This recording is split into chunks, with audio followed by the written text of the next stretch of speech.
여러분, 사람에게는 이름이 있죠. 이름이 굉장히 중요합니다. 왜냐하면 이름에는 의미를 담기 때문입니다.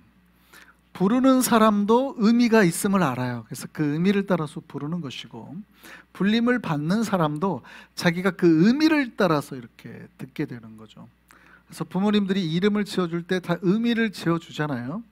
그렇게 해서 이름은 그래서 어떤 의미를 가지고 있어요. 그래서 이름을 잘 지으면 행복하고, 그 좋은 이름대로 불리면 행복하고, 이름을 잘못 지으면 죽을 때까지 이름을 부르면서 고통을 당하는, 들리면 고통, 그 이름이 내 귀에 들리면서 고통을 당하는 거예요. 물론 이제 이름만 봐가지고는 좋은 경우가 있는데, 성이랑 딱 부딪히면 이상한 이름이 있죠. 예를 들어서 오늘 우리 보니까 아까 예은이던데, 예은이가 예원이군요.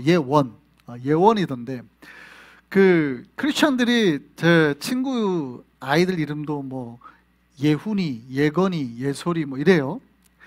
예수님이 원하는 아이에서 예원이, 뭐 예수님의 뭐 소나무 뭐 예솔이 뭐 이렇게 예훈이, 예건이 뭐 이렇게 지어요. 근데 어떤 크리스천이 아들 이름을 찬양의 은혜라 그래서 찬은이라고 지었어요. 찬은이 이쁘잖아요. 근데 문제는 그 집안 성씨가 하씨예요. 그러니까 이제 하찬은이 된 거죠. 이런 식으로. 그래서 옛날에 어르신들은 이름을 지을 때 그 딸의 이름을 귀한 딸이라는 이름으로 귀녀라고 짓잖아요. 그런 귀녀라고 지었어요, 어떤 집에. 근데 그 집안 성씨가 방씨인 거죠. 그러니까 방귀녀가 된 거죠. 그러니까 이런 식의 그런 이름이 있어요. 진짜로 어떤 아저씨가 그 이름이 진가라고 이름을 지었어요. 아들 이름을 진가라고. 근데 그 집안 성이 마씨죠. 그래서 마씨. 그 옛날 어르신 어머님 이름 중에 을련이라고 있어요. 을련이라고. 근데 성이 석씨예요. 어떤 학교 선생님 인터넷에 올라왔는데 그 학교 선생님 이름이 남자인데 이름이 바다래요. 예쁘잖아요. 근데 성이 피씨예요. 이렇게 되거나, 아니면 혹은 이제 딸 이름을 소리라고 지었어요. 소리. 근데 성이 개씨예요. 그러니까 제가 2009년 한국에 이름 개명 신청자 명단을 한번 봤더니 이런 이름이 있었습니다. 신난다, 신바람, 마대리, 마부장, 임금님, 이용자, 문지기, 주사위, 김생선, 이맹동, 김광년, 굿바이, 사람임, 하지마, 하지만, 이강도, 이번 쾅, 567, 이통커, 방국봉, 변태랑. 뭐. 이름을 바꿀 만하죠. 그분들이 이름을 바꿔달라고 신청할 만합니다. 왜냐하면 이름에는 의미가 담겨있기 때문에 그래요. 내가 어떻게 불리느냐, 내 귀에 어떤 이름이 들리느냐가 굉장히 중요하기 때문에, 이름에는 의미가 담겨있기 때문에 그렇습니다. 크리스천도 마찬가지입니다. 우리도, 신자들도 이름이 있어요. 우리가 불리는 이름이 있어요. 우리를 부르는 이름이 뭐예요? 그렇죠? 네, 그리스도인이라는 이름이 있습니다. 영어로 크리스천이라고 그러잖아요. 근데 원래는 그렇게 부르지 않았어요. 근데 언제 그리스도인이라고 우리가 불렸대요? 사도행전 11장에 보니까 예루살렘 도시가 여기 있고 위쪽에 안디옥이라는 도시가 있는데, 안디옥에서 사도 바울이, 폴하고 바나바가 사역을 할 때 열심히 전도를 한 겁니다. 열심히 신앙생활을 한 겁니다. 교회 안에뿐만이 아니라 교회 바깥에 있는 사람들이 보기에도 진짜 믿는 사람 같았다는 얘기입니다. 그러니까 안 믿는 사람들이 그 믿는 사람들을 보고 뭐라고 그랬대요? 그리스도인이라, 크리스천이라 불렀다는 겁니다. 물론 여기서 그리스도인이라는 말의 의미는 원래는 조금 안 좋은 의미였습니다. 예를 들어서 이거였어요. 오늘날 우리가 교회 좀 열심히 다니는 사람 보고 안 믿는 사람들 예수쟁이라 그러잖아요.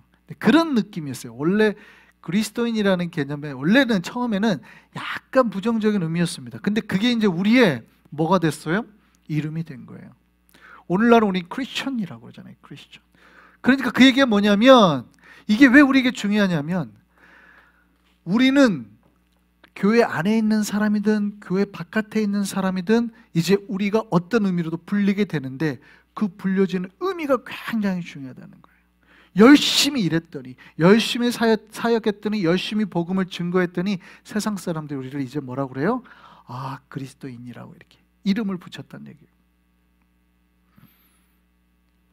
어떻게 하니까 이 이름이 생겼어요? 믿음을 가지고 열심히 일했더니. 그래서 크리스찬의 이름은 믿음으로 세워진 줄 믿으시기를 바랍니다. 우리가 믿음이 있으면, 그러니까 크리스찬은 믿음이 있는 자들이에요. 믿음이 있는 자. 우리 모두에게 그 믿음이 있기를 바랍니다. 믿음은 뭐냐면, 여러분, 보고 믿는 게 믿음이 아니라 보지 않고 믿는 게 믿음입니다. 할렐루야. 이게 무슨 말인지 잘 들으셔야 됩니다. 제가 언젠가 설명드린 적이 있는데, 보고 믿는 자보다 보지 않고 믿는 자가 복되다 그러죠. 예수님께서 하신 말씀입니다. 누구에게 하신 말씀이에요? 도마에게 하신 말씀이에요. 보고 믿는 게 아니라 보지 않고 믿어야 복이 있다는 거예요. 사실은 보고 믿는 거를 믿음이라고 하지 않죠. 자, 제가 언젠가 그 말씀 드렸습니다. 저희 집에 금두꺼비가 이만한 게 있어요. 제가 있다고 생각을 해보세요. 근데 제가 여러분에게 있다고 말씀드리는 거예요. 저희 집에 금두꺼비가 이만한 게 있습니다 라고 말하면 여러분은 믿으시겠어요? 안 믿으시겠어요? 안 믿으시겠어요? 믿으시겠어요? 어떤 분들은 그럴 수 있습니다. 목사님, 있으면 가지고 와보세요. 보여주세요. 그러면 믿지. 근데 잘 생각해 보세요. 내가 금두꺼비를 가지고 와서 여러분에게 보여주는 순간 그거는 믿음이 아니에요. 그걸 믿음이라고 하지 않아요. 그건 믿음이 아니에요. 그냥 팩트니까 눈으로 컨펌하는 거죠. 확인하는 거지. 그거는 믿음이 아니에요. 믿음은 뭐예요? 목사님이 하신 말이니까 내가 믿는다는 거예요. 목사님 내가 신뢰하는데 우리 목사님이 하는 말인데 내가 당연히 믿죠. 목사님 분명히 사례비 받는 걸로 봐가지고는 집에 금두꺼비가 없을 게 분명하지만 아마 유산을 받았든지 어디서 생겼든지 생겼나 봅니다. 목사님이 말씀하시니 내가 믿습니다. 이걸 믿음이라고 그러는 거예요. 보여줬는데 안 믿으면 그 이상한 거예요. 이게 금인데 그거는 분명히 금이 아니라 빵입니다. 빵. 되게 이상한 거잖아요. 이상한 거예요. 믿음이라는 거는 그래서 정확하게 보고 믿는 걸 믿음이라고 절대 하지 않아요. 많은 이들이 그렇게 말합니다. 하나님 보여주면 믿지. 하나님 보여줬는데도 안 믿으면 이상한 거죠. 그걸 믿음이라고 하지 않아요. 보지 않았음에도 내가 믿는 거를 믿음이라고 그래요. 할렐루야. 크리스천은 뭐가 있는 사람이라고요? 믿음이 있는 사람이라고요. 우리 모두 그 믿음이 있기를 소망합니다. 그래서 신앙은 보고 믿는 게 아니라 보지 않고 믿는 거예요. 오늘 본문에 베드로 사도께서 하신 말씀이 그겁니다. 오늘 본문 베드로전서 1장 8절에서 9절까지를 조금 말이 어려우니까 표준세 번역으로 같이 한번 읽어보겠습니다. 시작. 여러분은 그리스도를 본 일이 없으면서도 사랑하며 지금 그를 보지 못하면서도 믿으며 말로 다 표현할 수 없는 즐거움과 영광을 누리면서 기뻐하고 있습니다. 여러분은 믿음의 목표, 곧 여러분의 영혼의 구원을 받고 있는 것입니다. 할렐루야. 뭐라고 그래요? 믿음은 뭐라고 그래요? 보지 않고 믿는 거라고 말하는 거예요. 여러분, 베드로 사도가 하는 말이 뭡니까? 지금 이 베드로전서는 주로 오늘날의 터키 지역에 흩어져 있는 교회들에게 쓴 편지잖아요. 그러니까 이분들은 예수님께서 살아있는 동안에 본 적이 없어요. 예수님이 이미 십자가에 죽으시고 부활하시고 승천하시고 난 다음에 지금 전도 편지를 쓰는 거니까 이분들은 예수님을 본 적이 없습니다. 그러니까 예수께서 이 땅에서 십자가에 죽고 부활하신 게 지금 이 편지를 받는 사람들에게는 과거 사건인 거죠. 몇십 년 전 사건인 겁니다. 그러니까 이분들은 예수를 본 적이 없어요. 그런데도 어떻게 해요? 예수를 믿으라라고 지금 전도를 하고 있는 겁니다. 베드로가. 그런데 누가 복되다고요? 보고 믿는 자가 복된 게 아니라 보지 않고 믿는 자가 복되다. 왜냐하면 그것이 바로 믿음이기 때문에. 이거를 제가 조금 어려운 신학적인 말로 표현을 한번 해보겠습니다. 그러니까 보지 않고 믿는 게 당연히 믿음이죠. 앞에 말씀드렸습니다. 그런데 제가 언제 요 신학적인 해석에서 조금 말씀드린 적이 있어요. 자, 그러니까 예수께서 십자가에서 죽으신 사건이 과거 사건이에요. 그렇죠? 나는 근데 현재에 살고 있어요. 그런데 믿음이라는 거는 바로 과거의 사건을 믿음으로 인해서 현재에 살아나게 하는 능력을 소유하게 된 거라는 뜻입니다. 즉 예수께서 십자가에 죽으시고 부활하신 사건이 2000년 전 과거 사건이에요. 나하고는 2000년이라는 갭이 있어요. 나하고 아무런 관계가 없어요. 현재 살고 있는 내가. 근데 내가 만약에 예수께서 십자가에 죽으시고 부활했던 그 현장에 있었다 그러면 확인하면 됩니다. 컨펌하면 됩니다. 가서 보고 그랬네, 예수께서 죽으시고 부활하셨네, 그러면 돼요. 근데 그거는 믿음이라고 하지 않아요. 믿음이라고 말하는 거는 바로 예수께서 그렇게 나를 위해서 죽으시고 살아나시 2000년 전 과거지만 살아나셨다고 하는 걸 믿는 거예요. 그러면 그 과거의 사건이 현재 나에게 어떻게 해요? 구원의 현재로 역사하게 된다는 거예요. 자, 그거 한번 다시 한번 보시죠. 여러분은 그리스도를 본 일이 없으면서도 사랑하며 지금 그를 보지 못하면서도 믿으며 말로 다 표현할 수 없는 즐거움과 영광을 누리면서 기뻐하고 있습니다. 현재. 자, 그래서 여러분은 믿음의 목표, 곧 여러분의 영혼의 구원을 받고 있는 겁니다. 현재. 과거에 있는 일어났던 사건을 내가 믿었더니 현재 그것이 나에게 구원의 역사로 살아서 역사 작동하고 있다는 거예요. 믿으시기를 소망합니다. 그러니까 과거 사건이 현재 사건이 됐다는 거예요. 믿음은 과거의 사건을 현재로 끌어오는 능력이 있다는 거예요. 베드로 사도가 하는 말이 그 말입니다. 우리가 보지 않고 예수를 믿음으로 해서 과거의 사건이 현재 사건이 되어서 현재 영혼의 구원을 받고 있다는 얘기입니다. 그래서 제가 언젠가 구원에 세 가지 시점이 있다고 말씀드렸어요. 그래서 구원에 세 가지 시점이 있다고 말씀드렸죠. 하나는 과거, 그 다음에 현재, 미래. 그래서 어떤 성경에는 내가 구원을 받았다라고도 표현하고 내가 현재 구원의 상태, 구원 중에 있다라고도 말하기도 하고 혹은 구원을 받을 것이라 라고도 성경에는 표현되어 있습니다. 그래서 세 가지 시점이 있는데 제일 중요한 게 언제라고 그랬어요? 제가 이 세 시점 중에 제일 중요한 시점이 언제라고요? 현재라고요. 현재. 왜요? 자, 보세요. 예수께서 죽으신 사건은 과거죠. 신학적으로는 이제 과거와 미래 사이에 우리가 있다 그러거든요. 그러니까 이미와 아직, already와 not yet 가운데 사이에 우리가 있다고 표현을 합니다. 그런데 예수님께서 십자가에 죽은 과거의 사건이 나하고 무슨 상관이 있습니까? 내가 믿음으로 인해서 그 사건을 믿음으로 인해서 그 사건이 현재 나에게 그대로 역사되어서 나에게 구원의 현재를 누르게 한다는 거예요. 그러면 예수께서 미래에 뭘 가지고 오세요? 재림 가운데 천국을 가져오시잖아요. 그러면 나는 아직 천국을 소유를 못한 거 아닙니까? 그런데 내가 이 믿음으로 인해서 이 미래가 현재 나에게 몰트만 신학자는 어드밴스드 됐다고 표현했습니다. 이게 진행되어서 끌려왔어요. 내 안에 들어왔다는 얘기예요.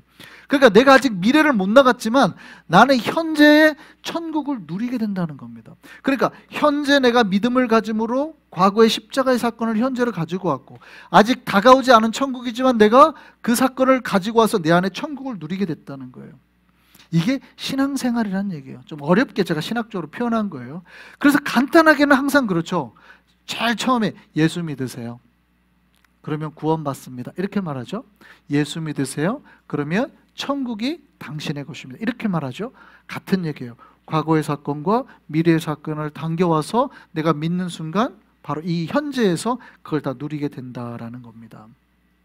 그래서 이 사건을 우리가 뭐라고 말하냐면 믿음으로도 표현하기도 하고 영접이라고 표현하기도 하고 임재라고도 표현하기도 하는 거예요. 여러분 예수님 영접하셨습니까? 이렇게 묻기도 하죠. 성령님의 임재를 경험하셨습니까? 기름 부음을 받으셨습니까? 이렇게 표현하기도 하잖아요.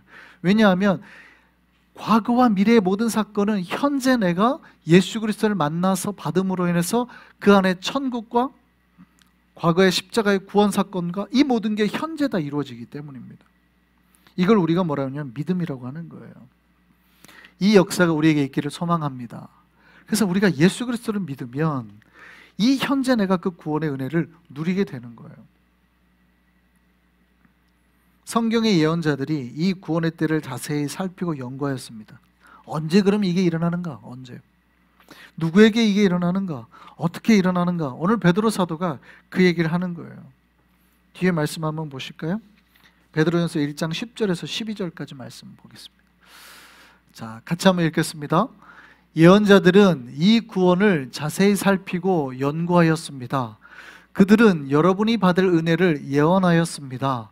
누구에게 또는 어느 때에 이런 일이 일어날 것인지를 그들이 연구할 때에 그들 안에 계신 그리스도의 영이 그리스도에게 닥칠 고난과 그 뒤에 올 영광을 미리 증언하여 드러내 주셨습니다.